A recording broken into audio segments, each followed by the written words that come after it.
Advanced courses తో పాటు first year నుండే campus recruitment training leading companies లో 13,000 plus placements with 13.5 lakhs highest package.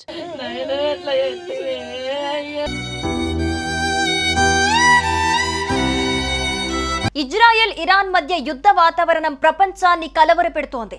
ఈ క్రమంలో ఇజ్రాయెల్లో తెలంగాణ వాసి మృతి చెందాడు. ఇరు దేశాల మధ్య భీకర దాడులు జరుగుతుండగా బాంబుల శబ్దం వల్ల రవీందర్ గుండెపోటుతో మృతి చెందినట్లు తెలుస్తోంది. ఈ విషయం కుటుంబ సభ్యులకు తెలియటంతో వారు కన్నీరు మున్నీరుగా విలపిస్తున్నారు.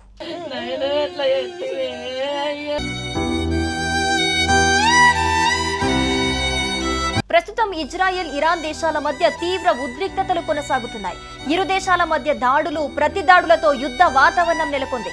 ఈ క్రమంలో అక్కడ జరుగుతున్న భీకర బాంబు దాడుల శబ్దాలకు జగిత్యాలకు చెందిన రవీందర్ తీవ్ర ఆందోళనకు గురై అతడు గుండెపోటుతో మృతి చెందాడు. ఈ మేరకు కుటుంబ సభ్యులకు సమాచారం అందింది. ఇక ఈ వార్త విన్నప్పటి నుంచి ఆయన కుటుంబ సభ్యులు కన్నీరు మున్నీరుగా విలపిస్తున్నారు. కష్టపడి కుటుంబాన్ని పోషించుకోవటానికి వెళ్లిన వ్యక్తి ఇలా అర్ధాంతరంగా తనువు చాలించడం వారిని తీవ్రంగా కలిచివేసింది.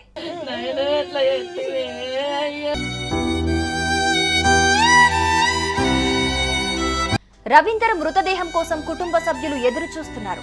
ఇజ్రాయెల్ ఇరాన్ దేశాల మధ్య యుద్ధం నేపథ్యంలో విమాన రాకపోకల మీద ఆంక్షలు కొనసాగుతున్నాయి. ఈ నేపథ్యంలో ఆయన మృతదేహం కోసం కుటుంబ సభ్యులు ఆందోళన చెందుతున్నారు. రవీందర్ మృతదేహాన్ని స్వదేశానికి తీసుకురావాలని అతడి కుటుంబ సభ్యులు ప్రభుత్వాన్ని వేడుకుంటున్నారు.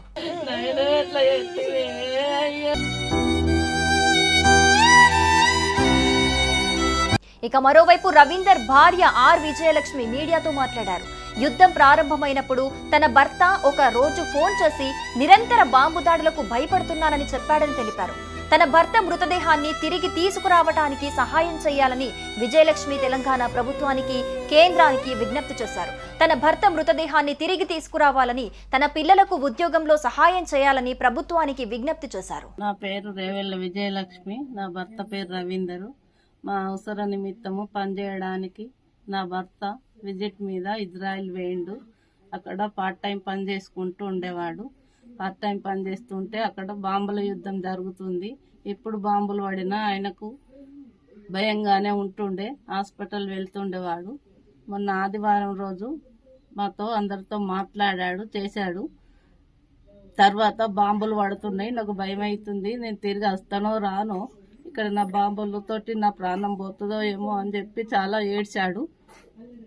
మేము కూడా చాలా బాధపడ్డాము. ఏం కాదని ధైర్యం చెప్పినా కానీ అతనికి ధైర్యం రాలేదు. ఆయన ఉన్న కాడ హాస్పిటల్ దగ్గర బాంబు పడిందట. ఆ సౌండ్కే ఆయన చనిపోయాడు అని తెల్లవారి హాస్పిటల్ వాళ్ళు ఫోన్ చేశారు. మా బాబుకు మాటలు రావు, చెవులిన పడి నా భర్త బాడీ తొందరగా తెప్పించాలని నేను గవర్నమెంట్ను కోరుతున్నాను. నా భర్త తొందరగా తిరిగి రావాలని నేను అందరిని కోరుకుంటున్నాను. నా కొడుకు ఏదన్నా సాయం చేయాలనుకుంటే గవర్నమెంట్ చేయాలని కోరుకుంటున్నాను. ఎన్ని సంవత్సరాల కింద పోయింది మీ భర్త?